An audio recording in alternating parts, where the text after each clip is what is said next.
In today's video, I'll show you how to change website appearance in Mozilla Firefox.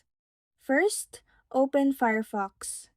Once you are on the home page, click the three lines in the upper right corner to open the menu. Next, click Settings. In the General tab, scroll down to the Language and Appearance section.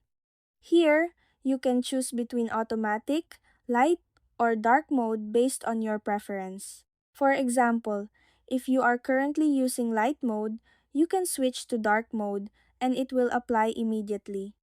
You can also turn off override colors or click colors to customize them.